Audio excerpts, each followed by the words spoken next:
it's like within a matter of weeks, they're wanting to move in, you're getting married. I mean, there's that end of the spectrum, but then there's the more subtle stuff where maybe you're not moving in quickly, but you're still having those feelings. Like it's just, being in touch constantly. That's definitely a red flag. And or like maybe they're starting to be kind of subtly controlling, like, what are you doing? Like the being in touch with you constantly could be a subtle form of control and trying to find out what you're doing, who you're with.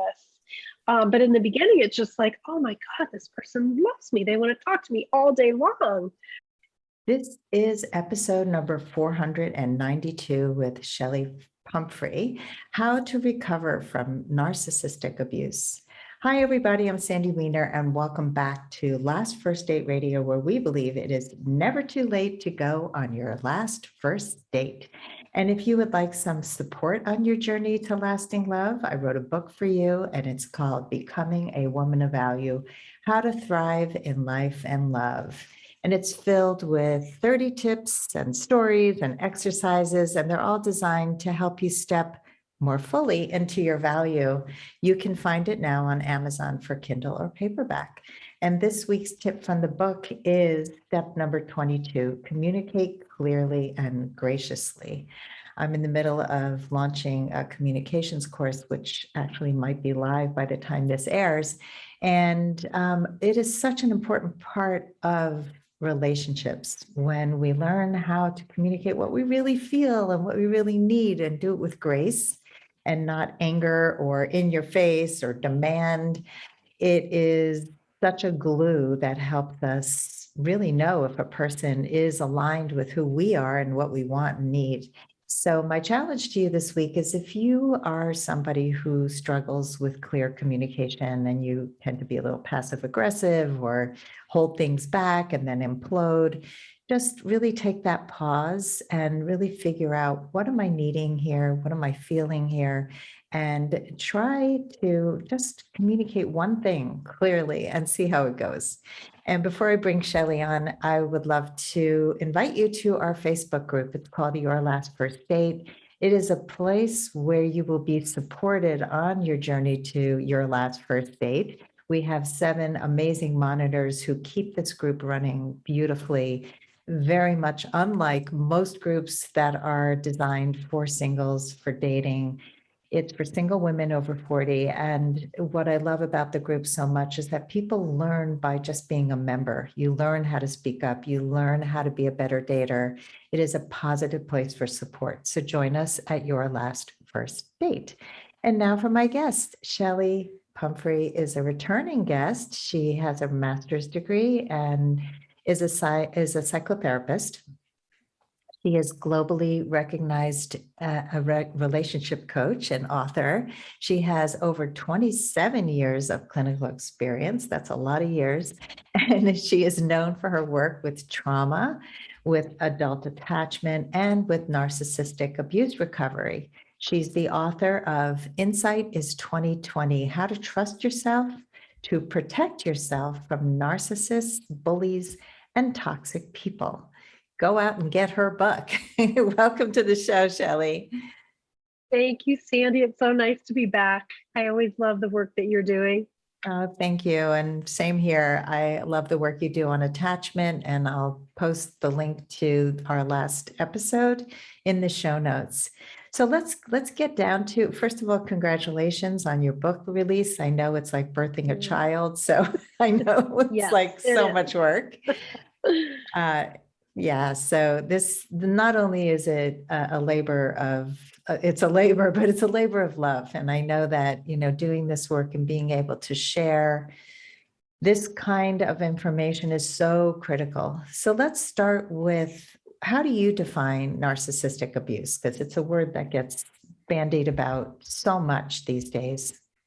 Yeah, I agree with you. I think there's increasing knowledge of it. I think because we have social media and the internet, like now everybody's ex is a narcissist, it feels like. And I think that there are a lot of people out there who could have traits of narcissism or another personality disorder. And then there are those who are actually diagnosable. So what I first want to say is, narcissistic abuse, that term is kind of what we all know or use and throw around. But the actual clinical term to describe these types of relationships is actually pathological love relationships. And that term was coined by Sandra Brown. She is one of the kind of forerunners and, big researchers in the field of working with these kinds of relationships.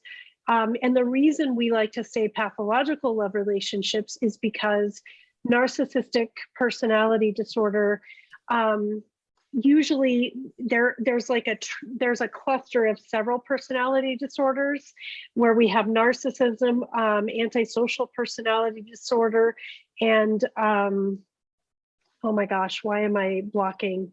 Borderline. And people will often have traits of all three of these or one or two of them. So you can see similarities or kind of crossovers in it. So it's not always just purely narcissistic abuse, even though people can actually be diagnosed with that, but you might run into people who have some of these other traits. And what I always like to tell people is, unless you're a therapist, it's not your job to diagnose them. And don't get so worried about, like, is this person a narcissist or not? One of the things, and we'll probably talk about this here in this interview, is it's really good to know the red flags to look for in somebody who's narcissistic or maybe a sociopath. But what's more important is to understand your own red flags. And how do you know that you're in danger because of somebody's behaviors? And it doesn't even matter if they're a narcissist or, have some traits of it or not. So I definitely want to kind of talk more about that. But, so I guess kind of coming back to your question of what is a narcissist, if we just focus solely on that, a narcissistic person typically has a lack of empathy. There's different types of narcissists. So the one that we often think of is what we call a grandiose narcissist. And that's somebody who you can sometimes pick them out kind of quickly, unless you're dating one. Sometimes that's a little harder. We'll talk about that in a minute. But usually they're kind of full of themselves. They think that they're better than other people. They might think that they have these really special and unique gifts. They're smarter than others, or maybe the rules that apply to other people don't necessarily apply to them. They, can often be very charismatic as well. So they're kind of the life of the party, and they just have this kind of magnetic pull to them. And they can be pretty self-centered. So that's kind of, on the surface, what you might look for with a narcissist. But there's also something called a covert or vulnerable narcissist who may not be the life of the party. They actually present in a different way, where they still have some of those basic things of like lacking empathy, still thinking that they're superior to others, but their behavior will come out in very passive aggressive ways. Like one that I dated would often say, like his way of making sure he was known to be superior was like, he'd say something really random that, God, nobody on earth would know. And I would be like, oh, I didn't know about that. He'd say, oh, I'm surprised you didn't know that. That was often a term that came out. So it was this very like kind of veiled attempt at saying, I know all these things, but you don't, So, and they often will like not be very social or not want to interact with everybody in the party. They're kind of sitting off in the corner, secretly thinking they're better than everybody, but they feel a ton of anxiety about being around other people. And they can also sometimes appear more vulnerable or more self-reflective, whereas a grandiose narcissist may not look that way. So those are a little bit trickier to spot, but in general, those are some of the traits to look for in a narcissist. Interesting. And I think people get these confused. I think we often think of the grandiose narcissist and it's so completely obvious, but from the stories that have been shared with me and what I've experienced myself, it's the charm, the charisma, the life of the party, because we get bored with dating people who are boring, which is often secure attachment. Right? And we Right. miss those signs and we're like, oh, we're so used to drama and we're so used to from our Yeah. childhood that love is, all these ups and downs, and that's what makes it exciting and passionate. And once they have you, and actually this is similar to somebody I just recently dated, that he came on super strong. And then when I wasn't ready to basically move in with him after 2 dates, which is so ridiculous, he disappeared. He stopped talking to me. Huh. And so it's like I want it my way. And I dated somebody many years ago. I mean, now I recognize the signs really quickly. But when you don't yet know, it's very easy, even if you're informed and skilled and know better, to get pulled into the charms of a narcissist. So tell us your own story. I have a feeling you mentioned that you dated someone. So tell us a little bit about that and why you're so interested in helping others recover from Yeah. narcissistic abuse. Yeah. Well, I have had the very unfortunate experience of dating several narcissists in my life. And it was very interesting to me because here I am a therapist. I mean, I've worked with this stuff. I've worked with domestic violence, relationships, my entire career, like 27 years worth of it. And I could sit here in a therapy office with a client and pick it out, within a few minutes of talking to somebody. But for some reason, I kept attracting these narcissists into my life and allowing them to stay. And I'm like, what is wrong with me? I couldn't understand what I was getting wrong and why I kept having these experiences.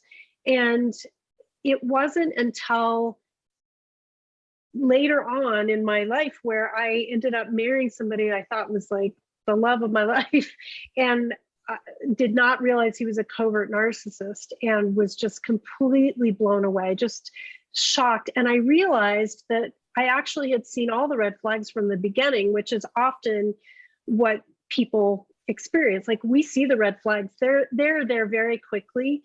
But what happens is we often ignore them, we dismiss them, or sometimes we're just naive and don't even realize what that is. And so, my story is that I was just devastated. And I also was, had decided this has to be fixed within me. And I also want to help other people heal. And so I did a deep dive into the research on this. And I realized that there are a ton of people on the internet and YouTube and, podcasts and everything. There's a lot of I'd like to say survivors turn experts in this. And we're talking about narcissistic abuse, but a lot of us are just kind of regurgitating the information that we're learning from everybody else on the internet. And it's not that a lot of this information isn't helpful. I mean, none of these people are trying to do you wrong by helping you heal, but it's not very research backed or trauma informed. And so I started doing my research to work on my book, Insight is 2020. And there's a couple of things that I realized. One of the things, and this was very true for me, is that there's been research done on personality. And there are 3 traits in particular that we have in our personality. And a research study that was done by Sandra Brown showed that 63% of women who had these traits ended up being the ones that got stuck with narcissists and allowing the relationship to continue.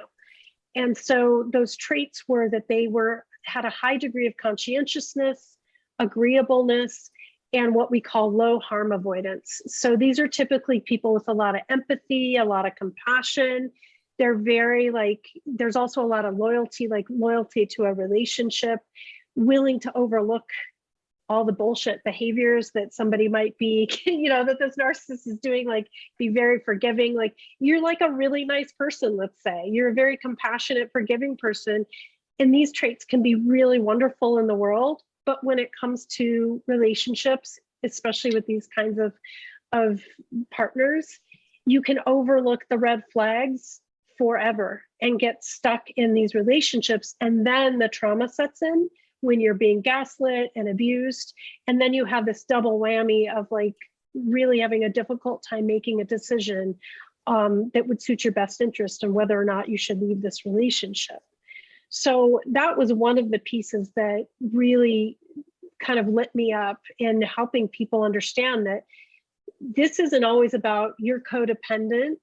It's not about you having a trauma history, even though those things can be true.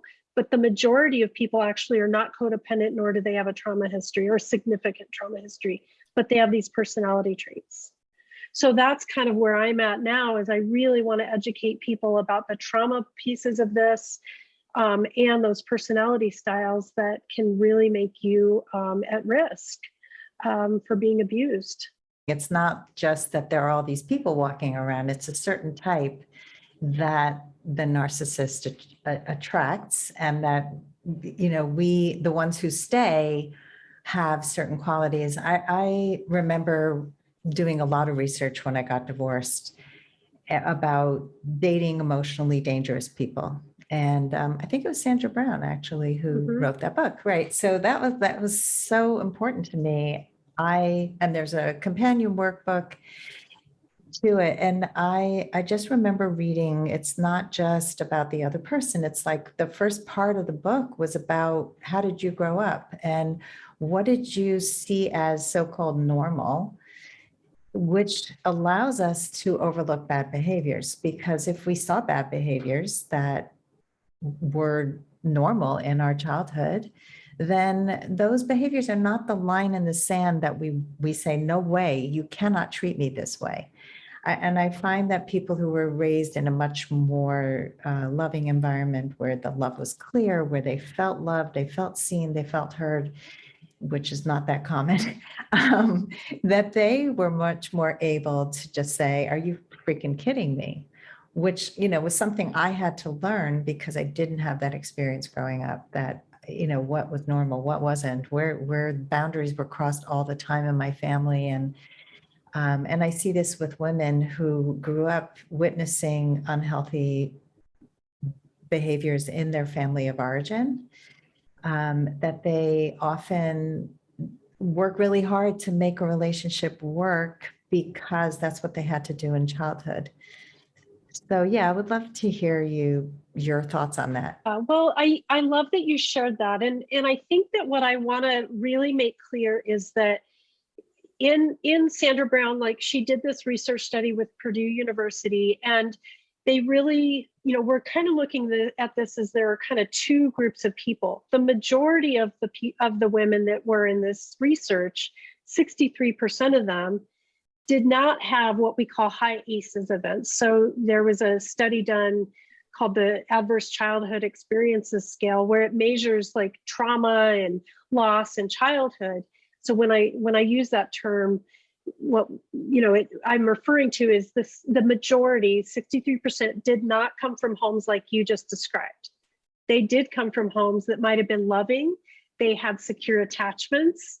They had not been exposed to a ton of significant trauma.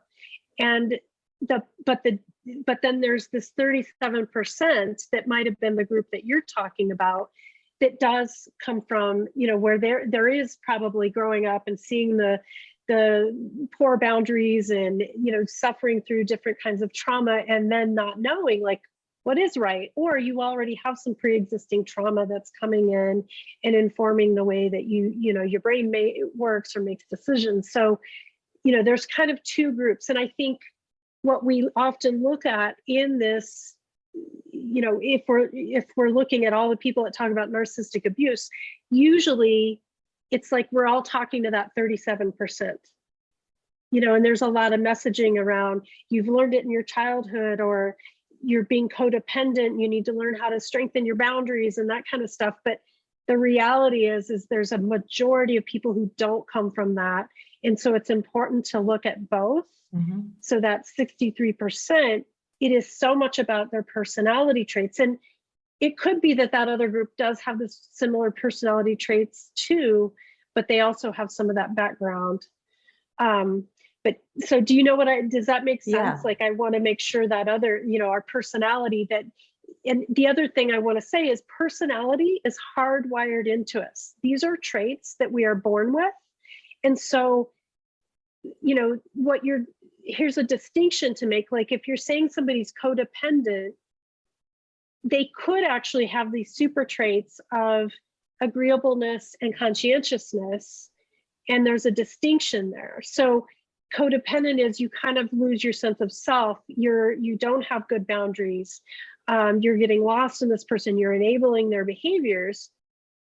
Somebody that has the personality traits of agreeableness and conscientiousness, they might look like they're doing a lot of people pleasing. They're being very nice and flexible and easygoing with this person's bad behaviors, but they could be really strong, independent people. They have a lot of boundaries in place in other areas of their life. And so when you're saying, just work on this, start changing these codependent things that are going on to a person who's not suffering from codependency, it's their hardwired personality traits. You cannot change those personality traits. You might be able to make a little bit of a dent, but it's really about learning how to manage those traits, to understand that you have them, and then you have to learn how to manage them. So that's kind of where this goes wrong when we're looking at this codependency kind of model versus ignoring the fact that this is just in your personality. You're going to have to learn how to live with this, and it's not necessarily healable. It's not even a bad thing. It's just a dangerous thing if you're in these relationships and you don't know how to manage it. Yeah, I mean, that makes sense. And it's interesting. I think that when you talk about conscientiousness and agreeableness and being loyal, a lot of people are loyal without any expectations of the other person. It's like they're willing to overlook a lot of things. And I remember I had a client many years ago who ended up with a narcissistic husband who was very much in his head, really like no empathy, just ignored her a lot of the time. And she said, I grew up in such a loving home. I don't really understand how I ended up with this guy. Well, what I discovered in coaching, though, and as much as it wasn't like a typical, it wasn't an abusive home in any way, what she experienced was a mother who was not well, and she had to suppress who she was to live in her home. So, be quiet, get good grades, just behave. And so her personality was kind of squished and squelched, and she learned to be a people pleaser, which is a form of codependency, but not because she grew up with any kind of abuse. She grew up in a very loving home, the only child of loving parents.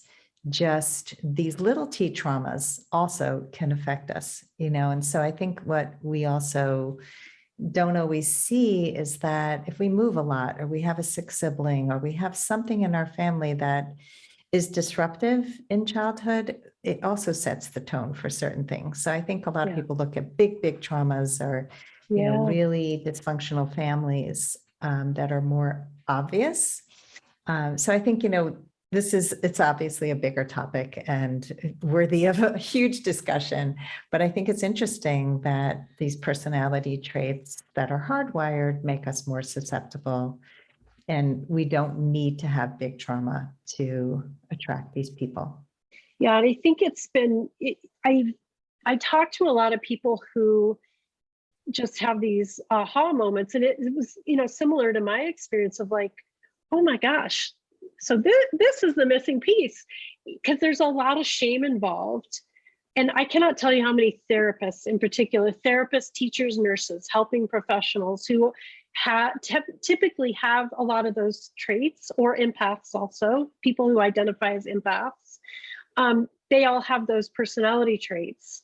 Well, many of them have those personality traits, and they would come, when I was looking for people to interview for this book, they would talk about like the shame that they felt, like, how is it that I can be okay in so many areas of my life, and this area I cannot get wrong, or I can't get right? And, it's this understanding of these traits that is just so eye-opening for people, because nobody really knows about this. So yeah, it's really important for people to understand that part. Yeah. So let's talk about some of the red flags. I think it's important to know who you are and what makes you more susceptible. But what are some of the red flags that show up when there is a partner or potential partner who could be a narcissist? Typically, what happens with narcissists is there's a cycle. And in the beginning, things start with the love bombing, is the term that we use, which many of the listeners probably know that term. But, that's in the beginning where narcissists, they will shower you with love. And what's going on for them is they are in a cycle of idealizing you. So what'll often happen is you will feel like, oh my God, I've just met my soulmate. This person is amazing. We have everything in common.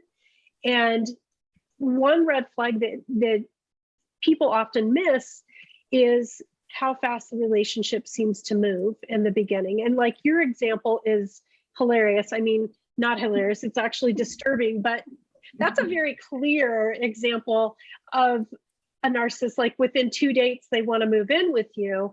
And sometimes you get that very obviousness where it's like within a matter of weeks, they're wanting to move in, you're getting married. I mean, there's that end of the spectrum, but then there's the more subtle stuff where maybe you're not moving in quickly, but you're still having those feelings. Like it's just, being in touch constantly.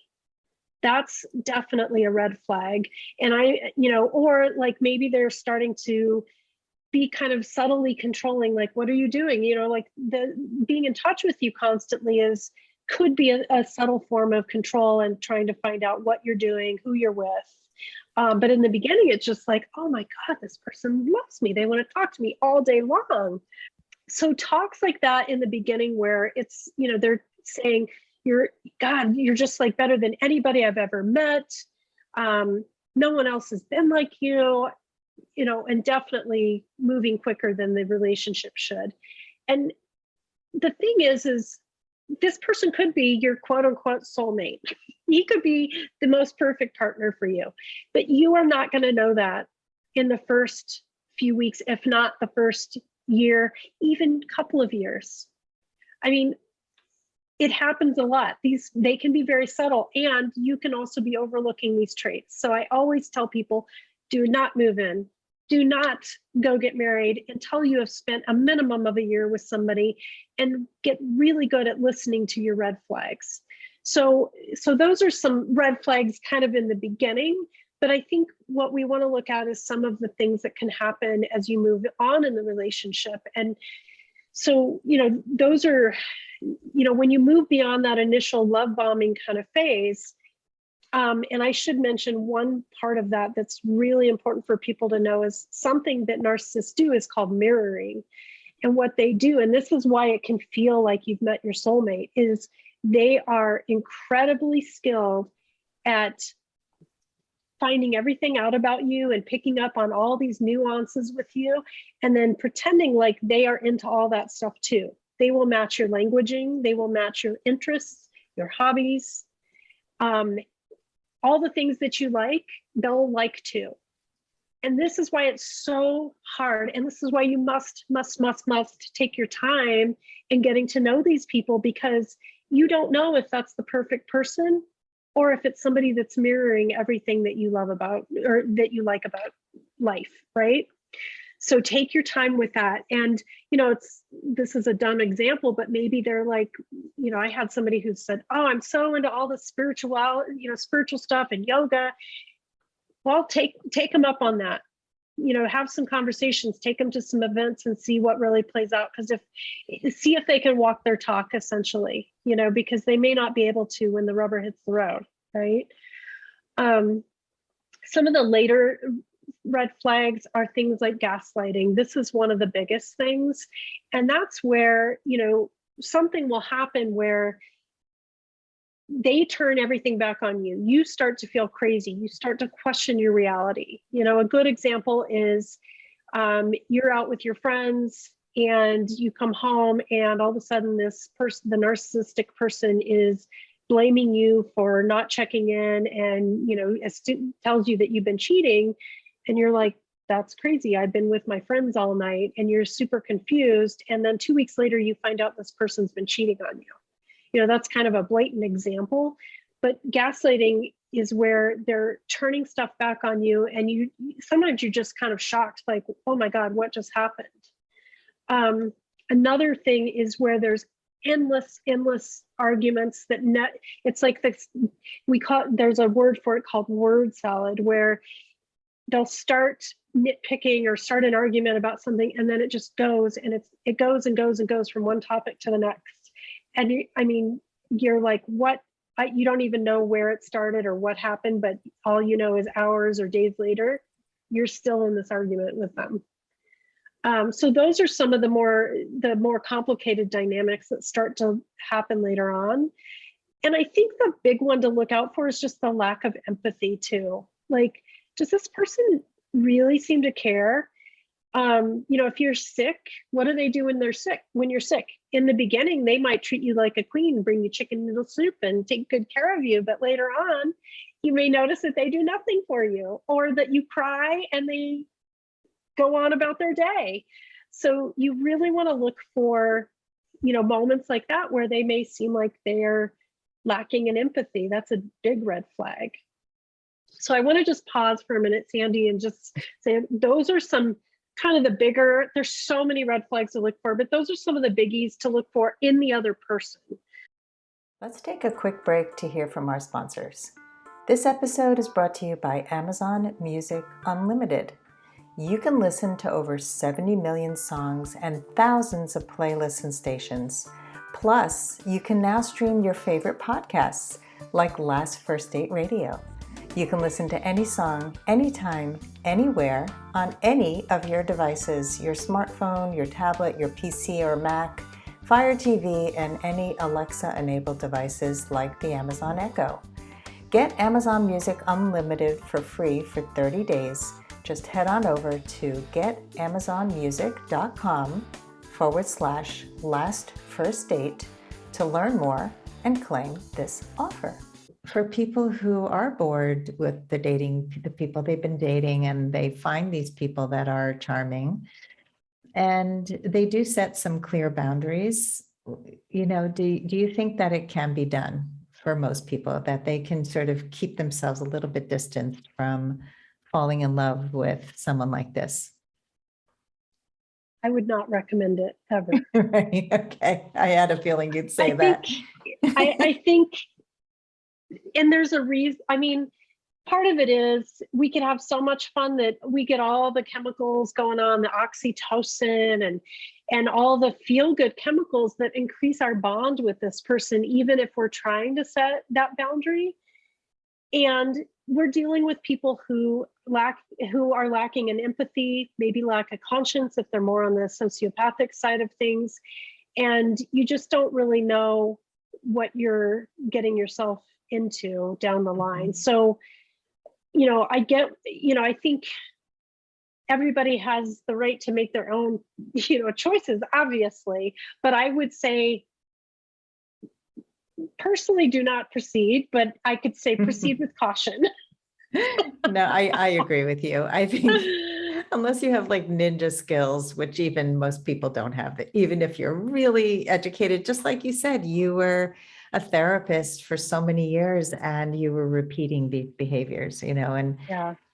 I think you can be very informed and your head and your heart are not connected. And yeah, it's really hard to not fall for the charm that shows up in the beginning. Mm-hmm. My husband came on so strong that I kept pushing him off. He wanted to get engaged in like 6 weeks, I think.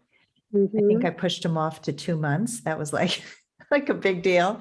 But I was vulnerable. I didn't really know myself. And, but there were red flags in my head, but I didn't really know what a red flag was in my 20s. Yeah. I didn't know what that totally. clear sign was. So, and I don't feel shame about it. I know I did the best I could at the time. And I really encourage anybody who's listening not to beat themselves up. Like you said, the shame is really very destructive. But yeah, so you mentioned what happens in the beginning and also as you move on? Are there other red flags to look for? Yeah. The biggest red flag is what we call cognitive dissonance. And this is a word, again, that nobody really talks about, but most of you, if you've experienced this, will know exactly what it is. So what happens is, as you get to know this narcissistic person, you start to see their Jekyll and Hyde personality.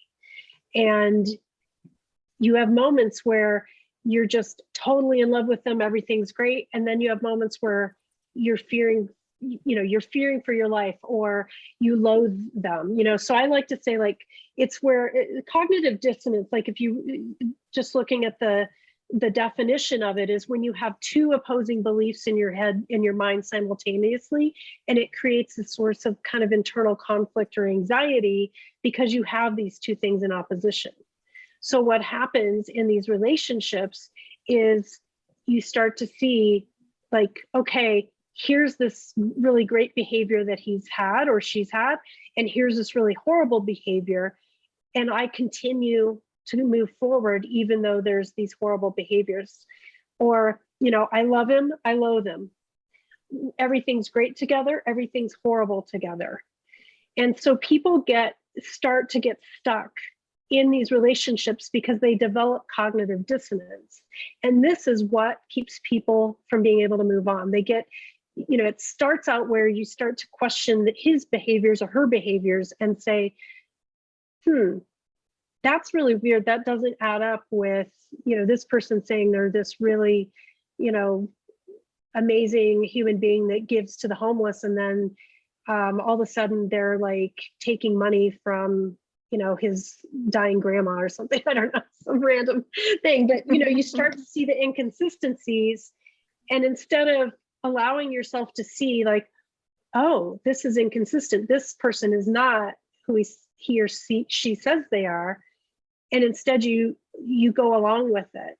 And this is where that conscientiousness, the agreeableness start to come into play, where you start to think, oh, it's okay. I mean, I can forgive that, So there's all this trauma that starts to develop. Cognitive dissonance is the number one trauma symptom that survivors of these relationships will start to develop. So if you're starting to have those mixed feelings, those confusing thoughts, it's this dichotomous kind of thinking that you're experiencing, that should be your gigantic red flag that you are in a pathological love relationship and that you need to get help to be able to leave. Because once we're engaged in that cognitive dissonance, it just starts to build upon itself and get worse. And what happens is, over time, especially when you have this high amount of agreeableness or conscientiousness, you start to be upset with yourself. Like, I'm not this person. I don't believe that abuse should happen in relationships. I don't believe that my partner should cheat on me.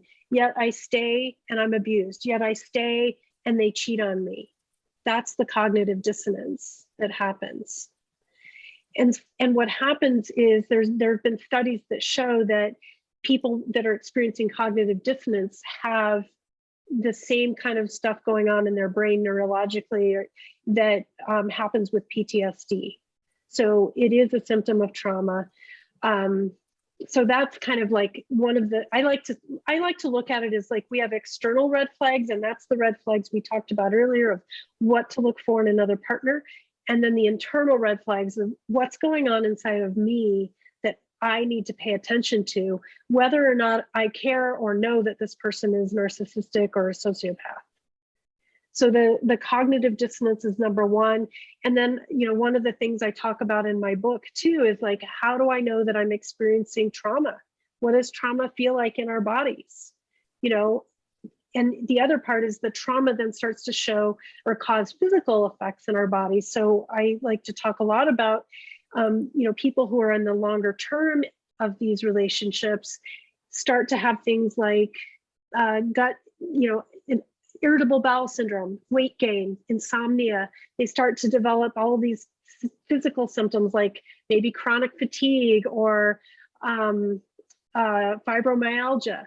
And what happens is there's such an incredible amount of stress and all the stress hormones that are being released in your body all the time when you're living with this abusive person, that your body becomes inflamed. And then you start off this whole system, or, whole cascade of things that happen in the body. And somebody might think, oh, I'm experiencing those, but they aren't connected to this abusive relationship I'm in. And they actually are very connected. So that's another thing to pay attention to, is most people will feel like crap. Their bodies will start to tell them that they're not sleeping. They're constantly on edge. And then one last thing I'll slide in, because it's one important thing, is post-traumatic stress disorder looks very different in people who are in these relationships. And one of the things that happens in survivors is that, so with someone with a traditional post-traumatic stress, one of the things that they experience is like flashbacks or memories of the horrible thing that they witnessed or experienced. Like it'll pop into their mind all the time, or they'll be reminded of it. And so they're thinking of the horrible thing. With people in these relationships, they remember the horrible things that their partner did to them, but they also have the intrusive thoughts of the wonderful things that they love about them. And so this is what's happening. It's like you're getting bombed with these, like, oh my God, I love him so much. Remember that time we did this and all these great things? And then remember all that horror, all the horrible stuff. So there's the cognitive dissonance, and your brain is like having these moments of thinking of the positive stuff, which is actually a trauma symptom. But none of us are realizing that's actually trauma. We're like, oh, but I love it, right? So those are just some of the big kind of generalized red flags that I would look for inside of yourself if you think that you're in a relationship like this. I'd love to hear you address why it's so hard to leave. I mean, I've heard it takes like 7 times to leave an abusive partner. Why is it so hard? Well, it's the cognitive dissonance. Mm-hmm. It is, because over time, especially, first of all, it keeps you in a trauma state. Your amygdala and your brain, which is what keeps us in like fight or flight, when that part of our brain is active and engaged, the executive functioning part of our brain, where we can think rationally, we can manage our emotions and really think things through, that part of our brain is not functioning. It is offline. They cannot both be working at the same time. Or, a good example is, you're a cave person walking through the forest and a bear comes running. You don't want the executive part of your brain, or the executive functioning part of your brain online, where it's like, what's the best way? I think this is 2 miles if I run this way. No, you want your amygdala to kick into gear and say, run up that tree right now. Don't even think about it. So that's kind of what happens, is that part of our brain that's going to analyze and think clearly is shutting down. We are not accessing that when we are experiencing the trauma of cognitive dissonance. And, sometimes there's the actual things of like, I'm afraid to divorce this person because then my kids are going to be left alone with them. Or I don't have any money. They have control over all of my finances. What will I even do? I've lost all my friends and family because they've isolated me. So there's the very real kinds of things that can make it very hard for people to leave. But most of all, it's this internal cognitive dissonance where there is this confusion and this, this internal conflict over what to do. What should I do? I'm gonna align with the side of me that says I should stay. So if this, just to people who are listening, if you're in that and you're having a hard time, you've got to reach out and talk to a therapist, but it cannot just be any therapist. Most therapists do not have specific training in this. You've got to talk to somebody who truly, truly knows how to work with this. If you're a friend or a family member and you're like, I cannot believe, why isn't this person leaving? How could they put up with this? Please understand why this is so hard. And maybe you can, don't leave them, don't lose patience with them. Understand that you're dealing with a traumatized person. And if they could do it better, they would. but you can also share some of this information and help direct them or connect them to somebody that could help them be able to break free as well. Great. I remember talking to another friend and she just kept saying, can you believe he did this? And I was like, yeah, because that's what he's always done. I would be shocked if he did something else. And, and with this one, I would just keep saying, why do you stay? Why do you stay? But I actually think she is a narcissist as well.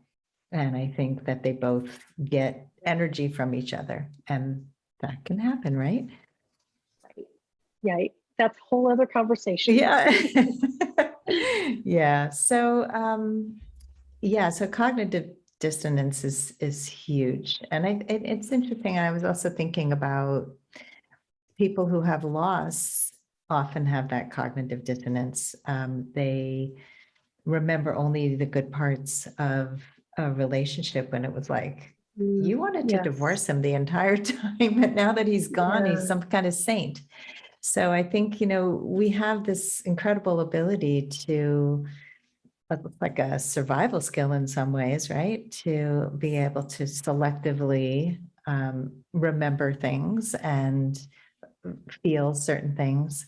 And you mentioned before about what it feels like in our bodies. And I think we definitely don't realize how much our emotional state affects our bodies, but we also disconnect from our bodies all the time. Like we just don't feel, it's like we are, in order to survive, it's like we just function from the head up.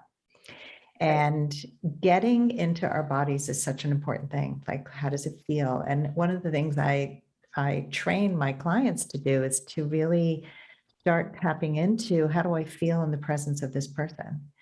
Who do I become? And I had a friend who basically I'd lost touch with for many, many years after I got married. And I always thought she was jealous that I got married before her. And that's why she stopped talking to me. I felt really sad, and I reconnected with her, and she told me that when I was dating and engaged to my husband, I was being controlled, and she saw it and didn't know what to do. And so she stopped talking to me, which made me very sad. But she was telling me things that I did not remember, like, you'd be on the phone with me and he'd say, hang up the phone. These are signs that I didn't recognize at all back then in my 20s. And so it was helpful to me to hear like who I have become and what had me make the choice that I made to marry somebody like that. Yeah. And such a good point you bring up. I think sometimes we're afraid to speak up to a friend, and you will be doing that person a favor by sharing your concerns privately and let them know. Like, you still can be loving and patient if they're stuck.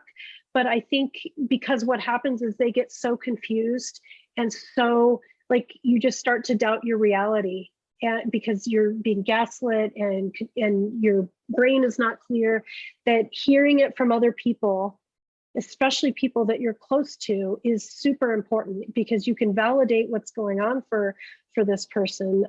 So I think, don't stay silent. Don't stay silent. These relationships do not get better. They only get worse.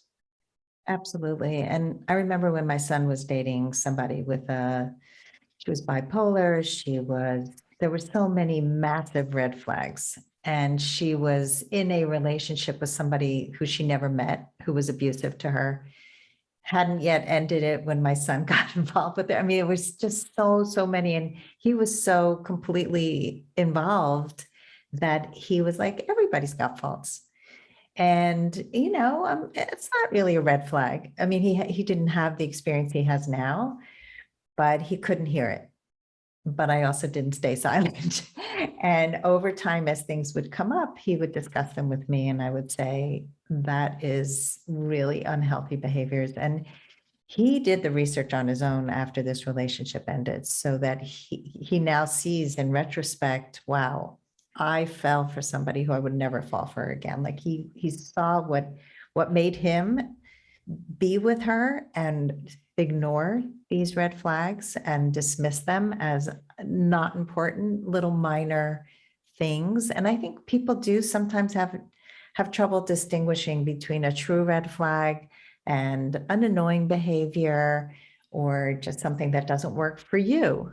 And that's why it's important to really get clarity around what are the red flags to look for. As we close, I would love for you to share some tips for people who might be in a relationship right now with somebody who is narcissistic. What can they do besides finding a therapist who's trained in the field? Yeah. What are some of the Yeah. ways that they can begin to heal and move forward with their lives?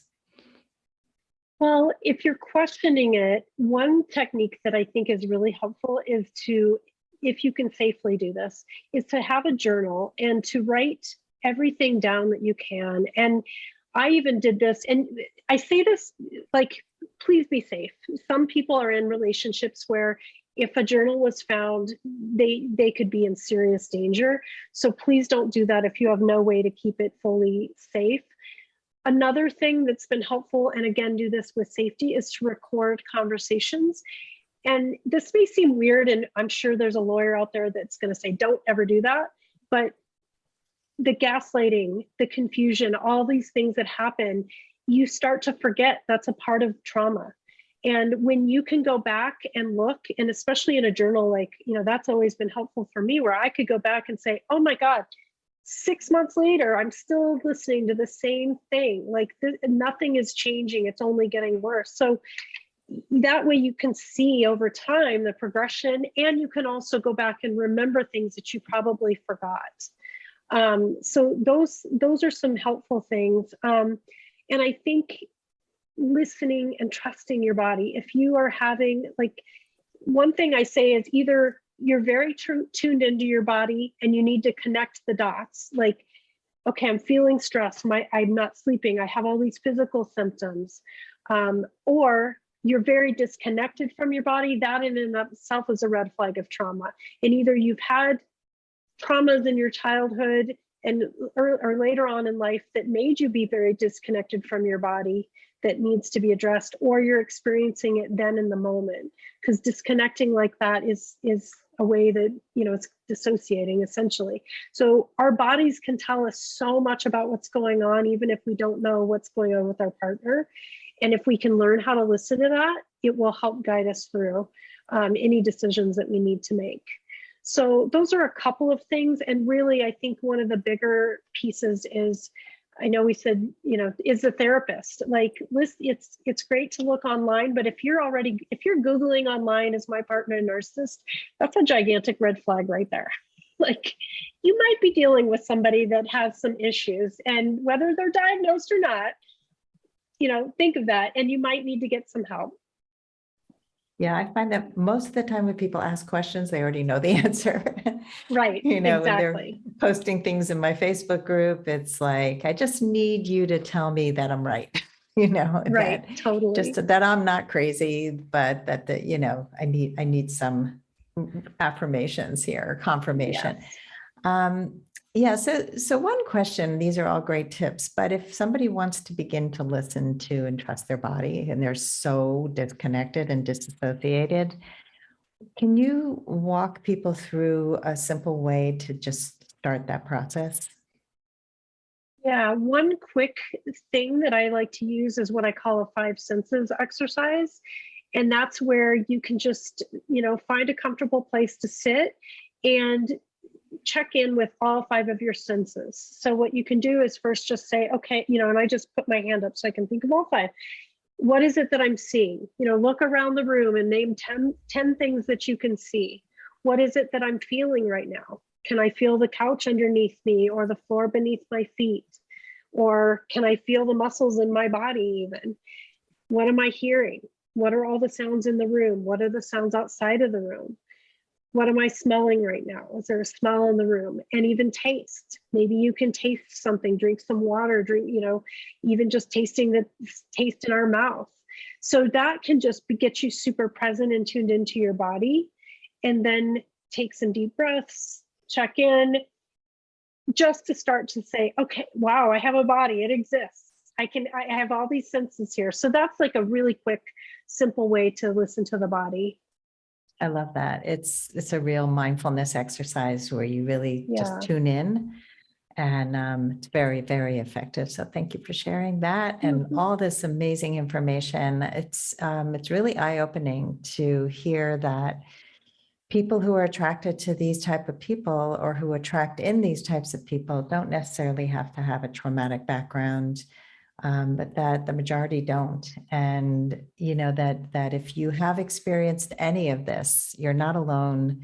There's nothing wrong with you. And there is a way to get help and to start attracting healthier relationships into your life, because these relationships are just so destructive. So thank you, Shelly. And tell everybody where they can find you and find your book. Yeah. Thank you so much, Sandy. I really love talking about this and with you and all your experiences that you've had. You can check out my website at shellypumphrey.com, and I'm assuming you might have that written down because my name is spelled Shelly with a Chelli, Pumphrey, so it's not easy to think of.